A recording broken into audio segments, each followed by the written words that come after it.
as y'all see, story time on how I accidentally killed my brother and how I lost my father. So he allegedly accidentally unalived his brother.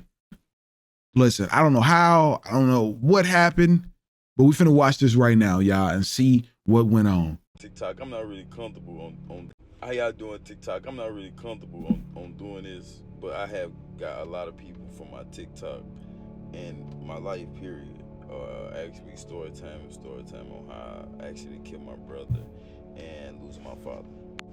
First started in 2022, starting of 2022. You know what I'm saying? From starting of 2022, I was already gone. My mental was gone. I already was in the streets. I was thugging. Had a mindset like I was gonna die. I told my mother, I told my father, like, this is what it's me. This is who I am. I don't hold that energy now. You feel me? So that ain't needed in me. But starting off with my brother, that whole day was weird. I feel like you can feel death in the air. And I felt death in the air. Even my brother had sat down and told me the energy, the vibe was weird. And I felt it. I'm like, damn, the vibe is weird. So we get down to it, you know what I'm saying? I'm making my little money, how I do everything. I used to break in cars, you know, how I get, you know what I'm saying, steal little cars, you know what I'm saying? I hope I ain't incriminate myself. So through that night, I got a little couple bread, and we spent money on some gas. And we went right back to my homegirl house, who was a stud, who's my best friend still to this day. We went back to her house, and we had started smoking. And my gun was already put up in the house. It wasn't nowhere near me. But we had to go back to the store, and we had to walk to the store. But during that time, I was doing a lot of things, and I had a lot of people after me. And I was like a walking target everywhere I went. Like 2 days before that, we was walking to the store. We got shot at twice.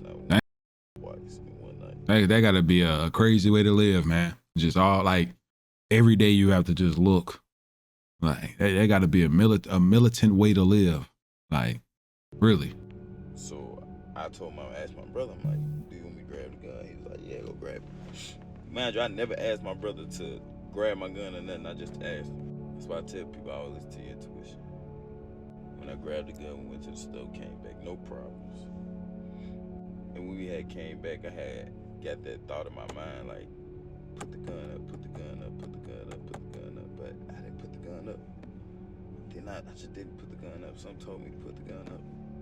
And how my gun was positioned at the time, it was in this pocket. It was in a pocket like this. I always walk around. I always have one of I forgot what you call type of these, but one of these, and I always got a jacket under.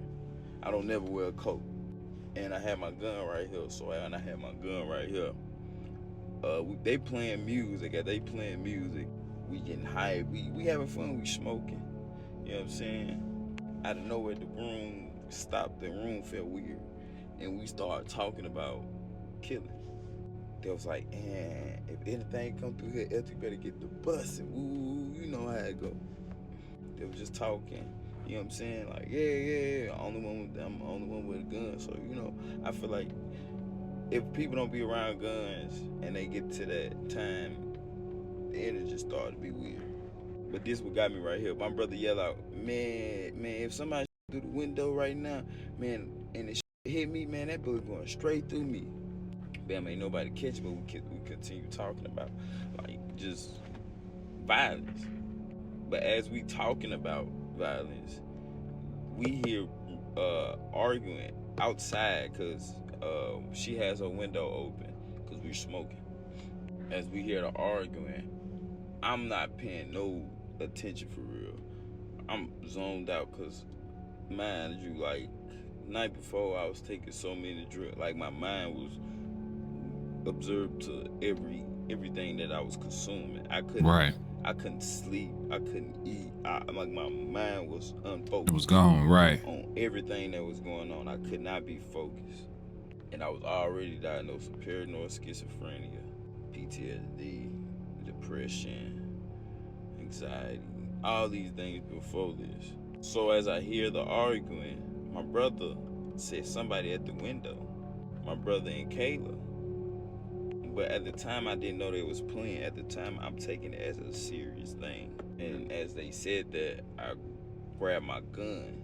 I turned my head. When I turned my head, I see the flash from the light. And as soon as I turned my head, I stood up. And my brother like, man, Elton, watch where you waving that gun, man. I said, cut, ain't one in the head, not one in the head, it's not one in the head. But as I'm doing that, I slipped at the same time because I had my shoes off. The room was cluttered, and I slipped and I fell. And when I fell, the gun went off fire. Mind you, no one knew they was shot. Not even my brother. My brother hit me. He said, Dang. what is you doing? What the are you doing? He hit me. And when he hit me, I'm like, what the f? I look at the gun. I'm like, this went off. And Kayla's father yelled out, who shot? And my brother tapped his shoulder. He said, I'm shot. He fell, but when he fell, he hit the edge of the rail. Everybody in the room panicked, and they ran out. He shot his brother. He shot his brother. I went to go pick up my brother. I'm in shock. I didn't know how to feel. Like when you go through that, you don't have no emotions. And I went to go run and go get my grandmother. After I went to go get my grandmother tried to put an aid on me, and my grandmother snatched my gun, and she yelled at me, and I had to snatch my gun back. All my brother kept telling me is to go, and I love you. He said, go, I love you. And I took off running, snatched my gun, and I took off running. Go, I love you is crazy. Woke up that next morning and my face was everywhere on the news, social media platforms. I remember going downstairs and hear my auntie say, you on CNN News. I'm like, ain't no way, I'm on CNN News. And His brother telling him to run in the last moments, honestly, like, and I'm guessing this is older brother just trying to protect him. Like, that's so crazy. That's so crazy. Go, I love you. Like that's just crazy, man. You know, not in a bad way, but it just shows just how, you know what I'm saying, just where his mind was at. Because he knew, you know, it was an accident. You could tell that he trying to hold it all together while even telling this, you know, telling this story. So I was already on the radar of the police. So they was already like on me. So why would you do? You don't never know. Like, you think you slick. Yeah, I thought I was slick too. I was on their radar too. So I kissed my mama. Called up to the school because that's the only place that I knew officers, trustworthy officers that I be with every day to turn myself in. When I turned myself in, I went to the detective and they asked me backstory and I told them the backstory. And then they jumped to the gun situation, and that's when the whole subject switched to the gun and to other things that I was doing, to where I hang at, to other crimes. And I asked for a lawyer and got up out of there. I'm just gonna this long, so I'm gonna give y'all another one. part two. Leave me up. I'm gonna give y'all part two. How y'all doing TikTok? I really ain't expecting that video to hit so many numbers. And I know a lot of people had their questions, and I was really going around the whole thing in the video. So I already know a lot of people questions and a lot of people assumptions and what they put up in their mind. But it was an accident, continuous accident. Y'all have so many questions. I'm positive it was an accident if he out now. You know, you can even tell, like, we did reactions where people were doing the BS, but I don't know. It's something about, it doesn't feel like he genuinely did that on purpose. You know what I'm saying? So yeah, so that's what I get. So we back on part two, and I'm gonna get to the questions part at the end. So when I was in the detective room before, and I'm gonna rewind back before. He said he was talking to the detective. There's one thing, no matter what situation, man, detectives, they don't care if it's an accident. You know what I'm saying? Like their job is to get down. I'm not going to say all detectives' job is just to incarcerate you or, you know, to put you in jail, but the wrong type of, you know, prosecuting attorney, like their motive can be that. There ain't no such thing as an accident. They're putting you in jail and they just ask you questions for you to incriminate yourself. So the good thing he did was ask for a lawyer, especially knowing that it was an accident, you know. Even leaving my brother, I didn't even know my brother was deceased. I thought my brother was gonna survive. So that's a huge text that I didn't put in there. I thought my brother was gonna survive, definitely did. So I was in the detective room and they was done questioning me. They brought my father in, and when my father came in, my father told me to talk to them because asked them for a lawyer, and I guess they told my parents that I asked for a lawyer. And my father came in, he was like, "You killed my son, and you ain't gonna tell him nothing?" Dang. And I broke down crying. And he left out the room.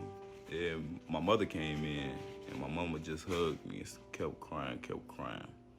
Dang, that gotta be tough. And they continued to put me in handcuffs. Took me to the juvenile station. I was 17 at the time. And I got into booking. When I got into booking, I was downstairs with two people. You know what I'm saying? One was from the opposite side, and one was cool. I ain't never known him, but he was cool. And they both showed me love. You know what I'm saying? They both showed me good energy. You know what I'm saying? Cool. That was cool. It was cool. All cool. And they made me talk to every kid that came in there. Like every young kid that walked through there, they used to be like, "It was a 32. Talk to him, man. Talk to him, man. Talk to him. Tell him this ain't what you want." And I used to sit there and talk to him almost all night. Sit there and talk to all the young kids that come in there. Because, you know, when you downstairs in the waiting room, it's like nothing but like kids, like 11, 10 years old coming in there and out of there. My first time getting convicted, my first time getting in trouble was I was 12 years old. And about a week later, they had left and got transferred upstairs. And during that time, during that weekend, I had nobody to talk to. So that Sunday, I remember watching the football game, the Bengals versus the Titans, out my window. I remember the Titans losing, my team losing. I remember going to sleep that night and feeling like a lot of things on my mind, and I just psyched out.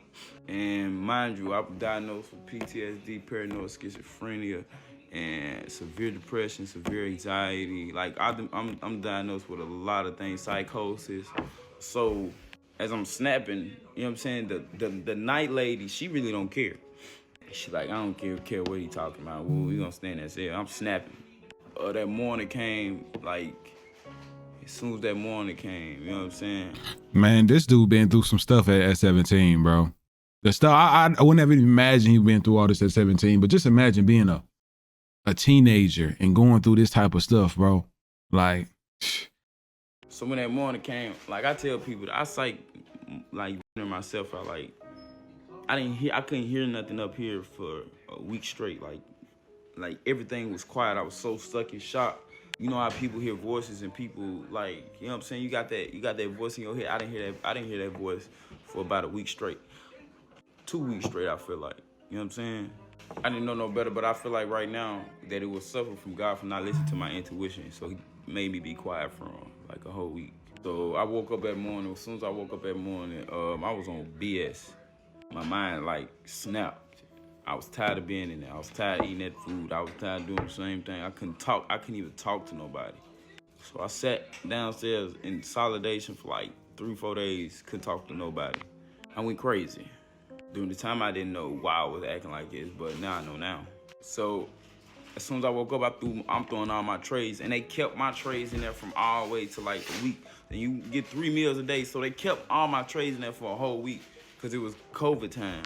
And I guess people don't go in there if you closed off. So my trays was packed up for about a week. These 3 trays, every day you get 3 trays. And I just started throwing them at my door. Boom, boom, my window, boom, boom. And I started beating on my window. And I remember my last tray, I threw it. And I got milk everywhere. Like all on top of my ceiling, all on everywhere. I even threw it on me. And the lady sat there and told me, "You gonna sit in that?" Hey, boy, I was mad at the world, boy. I wanted myself in that cell, man, for real. And I remember 12 o'clock hit. 12 o'clock hit. As soon as 12 o'clock hit, my lawyer came and saw me. As soon as my lawyer came and saw me, my lawyer hit me up and we got to talking. We got to talking about my case and everything he was saying. And this is why I talk to juveniles to this day, because I didn't know nothing he was talking about. I didn't know zero he was talking about. I didn't know nothing about what they was doing, how they. I was confused on everything, the words he was explaining, everything. And at this time, this is a public defender. This is not a lawyer. And I asked him, I'm like, am I able to go home? I guess I ain't mean to come. Am I able to go home? He told me straight up. He was like, no, you're not able to come home. And they're offering 53 years. And I looked at him with a straight face. That was like my end point. It was definitely my end point. And I snapped. I threw everything. I said, for my brother's death? And he was like, yes, your brother is dead. Oh, I snapped some more. I'm throwing things. I said, if y'all let me out here, I'm going to in myself. I'm saying it loud. I'm saying I don't care. They didn't take that as a joke. They packed all my things up. And sent me out to the mental health facility, but I had to stay in a hospital, regular hospital, for about a week straight. But as I'm staying there for a week straight, I'm shackled up. So I'm in St. Thomas Hospital. I'll never forget. I'm in St. Thomas Hospital. Legs shackled up, arms shackled up, and at the time I had dreads, so my dreads was in my face, and I was getting a little boat, so like I looked at myself in the mirror, and all I knew, I'm like, I look like a monster right now. And I just looked at myself in the mirror, and all I knew, I hated the way I looked. And I was tired of looking like a monster. I was tired of being a monster. Dang, that's deep. That's deep. I was tired of being a monster. I was tired of looking like the monster. Boy, that's deep. And when I went back to my room after I went to the bathroom, I remember watching kids watching me, because I had like two guards with me, you know what I'm saying, holding me. And I'm watching little kids looking at me weird, and I'm watching mothers looking at me weird, and I'm not even, like, to me, I'm not that type of guy. I'm like, this shit crazy to me. And it's making me feel so little in the inside. I know that's right. Like I want nothing. But as I went back to my room, I picked up a Bible. Didn't know nothing about the Bible, for real. But I went to church, you know what I'm saying, being younger. Never with family. I just walked to church by myself. I had that connection with God all my life, but never understood who God was. But I kept reading the Bible. I'm like, I don't understand this. So the guard left, came back with another book that broke down the Bible verses for me. And that's when I just went to writing. From like day 2 of being in that hospital, from day 5, I kept writing, kept getting the understanding of God. And I remember the day that they was gonna transfer me to the mental facility. When they transferred me to the mental facility, I had this officer. I don't know his name, but thank God for this man, for this officer. If you seeing this, I thank you. I thank you very, very much. I give all props to you. When the world was looking at me bad, you looked at me like golden. He told me that night, he said, I was on that case that night. He was like, I was so worried, sick about you. He was like, I knew you didn't mean to do it on purpose. Everything, I seen it. I talked to everybody in that house. I know you ain't do it on purpose. He said, I was the first person on that call. So when I heard that they needed you transferred, I was the first person to come. Man, he dropped the mic right here. Hold on now. Hey. As soon as we got in the car, as soon as I'm getting transferred, he said, what you want to listen to? I said, Rod Wave, my favorite artist. Man, he played Rod Wave all the way to the mental facility. What I tell you? He was just telling me, man, you got to keep focused. You got to keep going, man. Hey, the Most High God sent you that officer, boy. It wasn't no coincidence. Like, it definitely wasn't no coincidence, man. This ain't nothing. You know what I'm saying? You got to keep going. You a man. And that gave me my motivation right there. That's all I needed. Like, that was my motivation. That was my progress. Man, part 3 coming soon on how I changed my life. And all this, man, all this 3, 4, 5, how y'all want it, man. Thank y'all for supporting me. You feel me? I'm gonna give y'all that in part 3 or 4. But I'm gonna give y'all this one put. A huge reason that I was released because I had to file for the red flag law. And the red flag law is me consuming to no violence. If I'm ever convicted of anything violent, I'll be labeled a menace to society. If I'm ever caught with any type of illegal firearm, I'll be convicted. And them things that I have done in my past will be brought up. And another big thing that I was released because I was a juvenile. And in the state of Tennessee, juveniles cannot be convicted as adults. And the mental health thing played a huge part into everything. We on part 4 of accident killing of my brother and the passing of my father and on how me changed my life. So as soon as Tuesday hit that morning, I was the only person, you know what I'm saying, in my pod had court. My time hit, I supposed to go to court at 1 o'clock.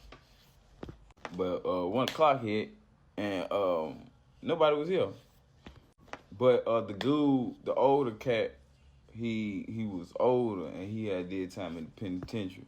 And he owned his changing of his life. He had came to the juvenile facility to talk to us and, you know what I'm saying, to help us. He told me, he said, "Hey, young blood, come over here, come over here." Mind you, almost every day we used to play like little games, and he used to whoop me every day. So I finally get to sit down, and I played with him, and I played chess with him. As I playing chess, you feel me? You know what I'm saying? I won. Bam! As soon as I won, I get happy. You know what I'm saying? But I asked him what time it was. He like, it's 1:45. Sit down, young blood. I think it was at 1:49. You know what I'm saying? It was like round 1 at a time. So we played another game.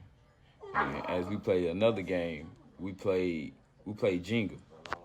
And when we played Jenga, I lost. Bam! As soon as I lost, I'm like, "What time is it?" Man, they playing with me. It's like 2:15. Nobody came and got me. Nobody said nothing. So I decided the phone came on at a certain time. So I decided to call my mama. When I called my mama, I'm like, "Mama, where you at?" She like, "I'm up here, baby. Just have your patience. Just have your patience." I'm like, man, cause I'm not going home. My whole mindset now, I'm not going home. I ain't going home. And so I waited a little couple more time, and it was about 3. I said 3. It was 2:20 on the clock. When it was 2:20 on the clock, I got up and I'm getting mad. I called my mama again. Called her again, and when I called her again, she like, "Baby, we out here, we waiting on you, we waiting on you, we waiting. We don't know yet, we waiting. We seen what the judge say, we waiting." So I kept waiting. So as I kept waiting, like 2:45, I'm like, man, I'm not going home. I lost my patience. I'm like, man, I'm not going home. So I looked at my homeboy who ran the pod at the time. I said, man, I'm finna flip everything in here. They playing with me.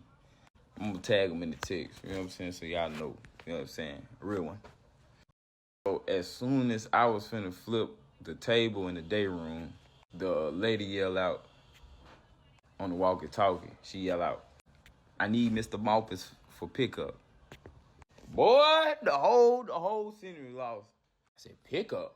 What? No court? No nothing?" Man, they said pickup. Man, the dude, the old here, he said, hey, they said pickup. He grabbed all my stuff, grabbed everything. He grabbed everything for me. Hey, this needs to be a Netflix movie, y'all. This would be some type of show or something, man. I've seen nobody do that. And as soon as I got to my pod, I said, man, everybody can have everything in here. Bam, so everybody got everything on myself. They celebrating, everybody laughing, you know what I'm saying, hugging on me. I remember walking out of the facility and somebody yell out, I dropped all my books. Somebody yell out, you ain't gonna need that no more. And in my Bible, I said, I'm gonna need this for the rest of my life. And I walked up out of there. Nah, really. And I get downstairs, way downstairs. I'm like, y'all sure y'all talking about release? She like, yeah, we talking about release. Man, I'm talking about the lady, the nurse, you know what I'm saying? She gave me a huge check. She said, oh my God, baby, woo, everybody. Like, it seemed like everybody who was in the juvenile facility was They understood happy and celebrating for me. Because they knew what I was going through the process. So when I got released, you know what I'm saying, I had to sign a couple papers on getting released. That's me signing my red flag law paper, where I'm a walking red flag everywhere I go, which was mentioned in part 3. So if you ain't on part 3, why you on part 4? Damn, so I got released. As soon as I got released, I came back to my mama, hugged my mama, hugged the mess out of my lawyer. Hug my lawyer, hug my lawyer, hug my lawyer. And I also seen my brother, best friend, was there, you know what I'm saying? Hug the mess out of him, man. Kept apologizing to him. He was like, I understand, man. And I was in a room where after I got released, they set my papers down. They told me everything that I had to complete. They put me in a lot of nonprofits that actually did not work for me. They put me in activities that was like, okay, like they was trying. But it wasn't enough to keep me from being in the streets. So I came home. My brother, best friend he was telling me he didn't want me doing nothing. As soon as I came home, I went home. They told me one of my biggest things that they told me that I had to stay away from my projects. I had to stay away from Dodge City projects. But knowing me, I could not stay away from the projects. Rewind that. I was already on probation Bro was too happy to be out. Situations like that. I mean, he was a child, but sometimes, man, it's unfortunate. But when us as men, we get in situations like that, we get out, we want to brag about it. I feel like that's really what it was about him. He just wanted to go back to where he felt loved, or he felt like he knew something familiar, like just to go back to something familiar. A lot of times in situations like these, man, you just have to accept a new area of your life and move forward. Because he could have got back in trouble. For a stolen car and marijuana in the car. So I was going back and forth to another county to complete my probation, and they pushed my probation back, which they wanted me to be incarcerated. But they put me in a hotel and they asked me if I'm able to speak to kids about my story and help them, I'll get all my charges dropped. And I said, what? Are you for real? And